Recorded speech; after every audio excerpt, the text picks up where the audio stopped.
All right, guys, today we're going to be installing a fuel gauge on this 1990 Seadoo SP.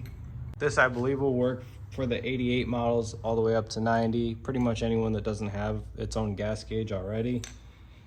For this one, I've got the 8-inch size. I'll link to it on Amazon, but it's a kit. It comes with the fuel sender that has a float on it. And it comes with the gauge itself, and it's LED backlit. Not that you really need it on a Jetski, but it's nice that it has that option. So to start out, we're gonna go ahead and mount the gauge. So I'm gonna mark out where I need to drill a hole at. The gauge is 55.4 millimeters wide, which comes out to about 2 1/8, 2 inches and 1/8. So that's what size hole saw I'll be using. There's really no fluff on this. As you can see, this is the gauge right here. Like, the hole you're cutting is pretty much dead on with that chrome ring. It just sticks out a little bit past it. So you want to be very precise with your cutting. There's not much fluff here. I'm sure you could somehow make like a washer or something if you really needed to, but try and avoid that as much as you can. So I'm going to go ahead and mark out center and get like a center hole drilled for myself.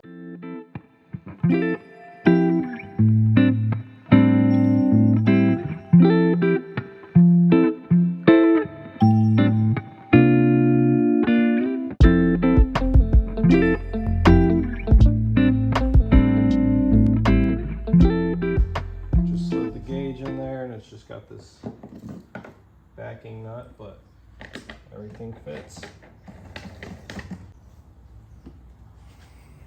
Okay, now that we have the gauge in itself, we'll move on to cutting the hole for the sending unit in the fuel tank.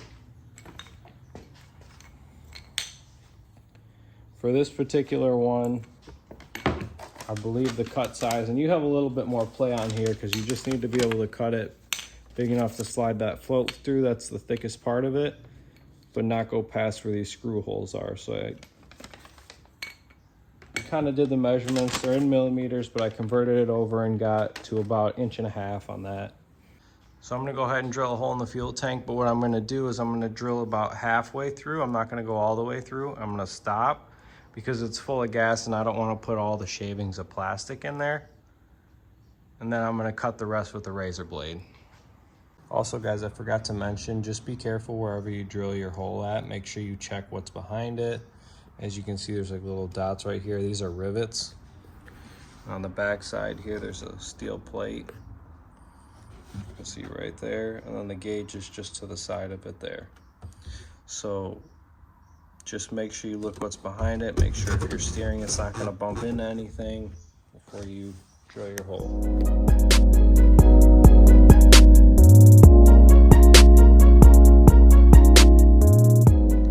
All right, guys, so the hole is drilled. I just wanted to show you too that this gas tank is about almost 10 inches deep. So the 8-inch was a little bit generous, but I'm still gonna run with it. Just so you know, if you wanna get a bigger size, it's almost 10-inch. I wouldn't do the exactly 10-inch. I would maybe do 9 or 9.5 if they have that available. But just so you guys know, that's what the size is. I'm gonna go ahead and screw the sending unit in and then we'll get to the wiring.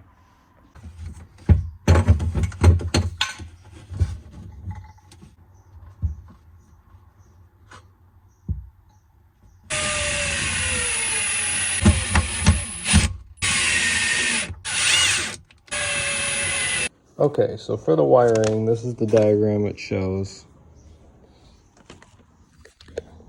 As you can see, you have the wire all the way on the far right here. Number 1 passes through a switch to power. So they want that to be essentially when the jet ski is on, then it would have power, but the rest of the time it doesn't, so that it doesn't drain your battery. So the way I was gonna attack that is there's a little thing that goes on here that holds this down while you're riding. This is like the kill switch. And then this is the start button. So you have a lanyard piece that holds this button down all the time, and then you hold this down to start it. So I was going to tap it off this so that when you put that on, it basically turns on the accessory. So as soon as you click that key on, it would show you what your fuel level is. So I've traced it back, and it's this way right here. We have a red and a purple wire. So we're gonna need to splice one of these two out. I'm not sure which is which. I'm gonna dive in and research it right now, but that'll be our power wire, our number 1 here off of the back of the gauge. And it says number 1 is the red wire. 4 just goes to ground. They don't make eyelets really that big to put on the terminals, and it's kind of a pain to change the battery, so I think I'm just gonna run it back and put it underneath this screw right here. Same goes for the ground on the sending unit. And the other wire, number 2, is the black wire. That goes directly from the gauge to the sending unit. And then this number 3 right here, the orange wire, is for the backlighting on the LEDs. They want you to have a switch in between it, but that would go straight to power. So essentially, you would have a switch that would turn on the backlighting if you want it. I'm gonna leave mine disconnected because I don't think I'll need it, but you can hook it up too if you want. The way you would do it would just be to tie it in. If you want it on all the time, you could just splice it right in with number 1 here. If you only wanted it on some of the time, you would have to grab just straight 12 volts from somewhere that's on all the time, and then go from that 12 volts to a switch, and then the other wire coming out of the switch would go directly to that. So I'm gonna go ahead and do some research here and figure out which wire is which, and then we'll go ahead and splice it out. Alright guys, so I figured out that it's the purple wire is the one that receives power once that button is pushed. I figured it out by stuffing these 2 wires in here and connecting that to ground, and it was able to light up when this key's on, but not when it's off. I'll show you guys. So, as you can see, lights up. Go ahead and take that cap off, light's gone. So you want to tap into that purple wire right there. That's what we're going to be splicing out. And that'll then come on when the accessories are on. Okay, so I just snipped that wire. I'm going to splice this end out. Looks like it's number 16 wire. I'm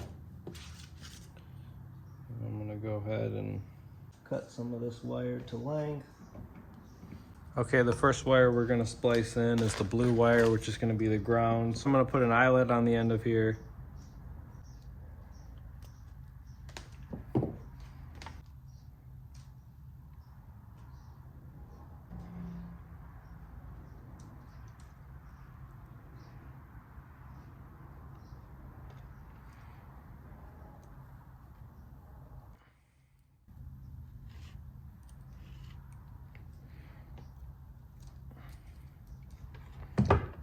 We got that crimped on there, make sure it's tight. Okay, so this, I'm gonna secure the eyelet.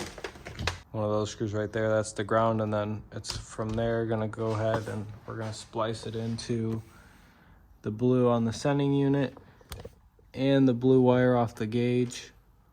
I don't know if you can see that.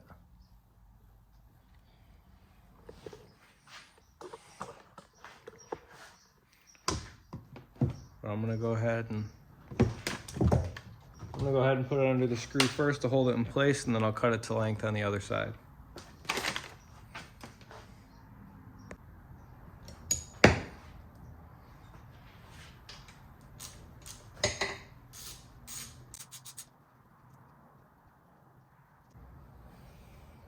All right, the hole's not quite big enough, so I'm gonna go ahead and drill that out real quick. I'm gonna do that off camera. All right, I just drilled it out, now the screw fits. Go ahead and bolt that down.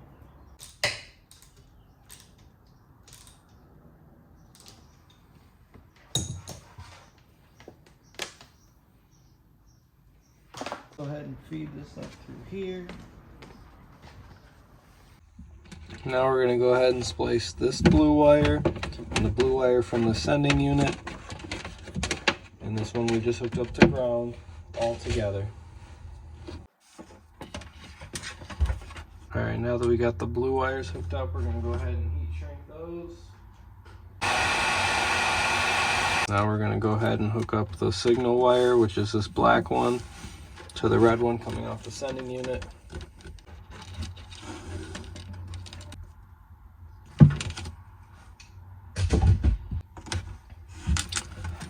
Now we just need to hook up our gauge, the power itself, and then optional, but we'll hook up the backlighting too. I think I'm gonna hook up the backlighting directly to it, just so it'll be on all the time, but you can hook yours up to a switch if you want. So next I'm gonna go back over to the engine bay side and feed the wire in over there and splice that all out. I gotta slip this in here too, because this is a waterproof connector. So all I'm gonna do for that is loosen this up, and then I'm just gonna slip the red wire underneath here.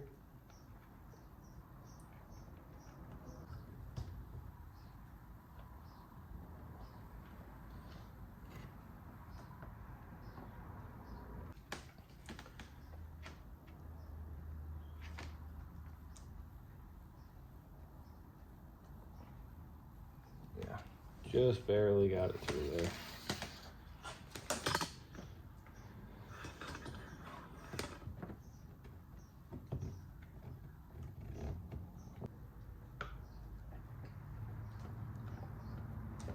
There we go. Okay, we're gonna have to use a bigger connector for this one.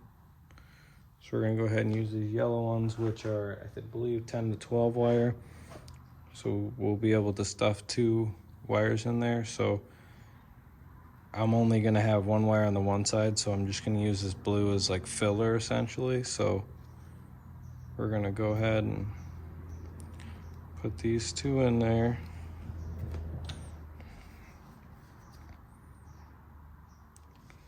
Go ahead and crimp it. And I'm gonna go ahead and snip that blue off. So then we're gonna take this, we'll go ahead and crimp it on our red and our purple wire here. All right, so we got our purple and our red wire here. We'll go ahead and put these in there. Might help to twist them together a little bit.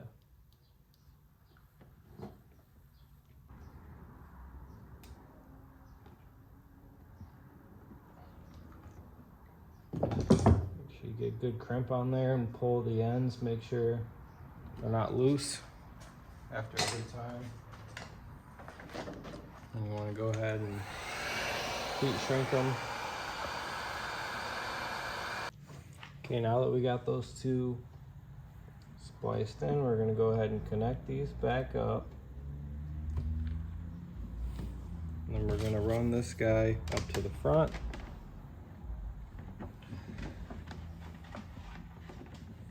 Just like the blue wire.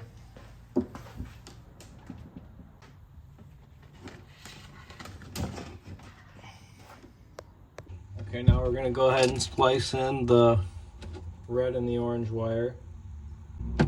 Pull, make sure they're tight. Make sure you get a really good crimp on there. And we're gonna go ahead and hook in our red wire. Then we should be all set. Nice and tight. And shrink wrap it like the rest of them. All right, we should be all wired up. Now let's go ahead and check it out and see what happens.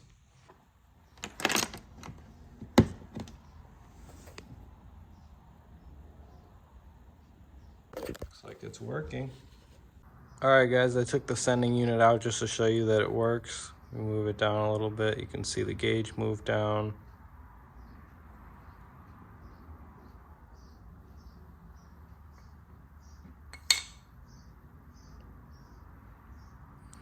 So we did verify that it's working. We're all set. I'm gonna close all this back up and we should be all good to go.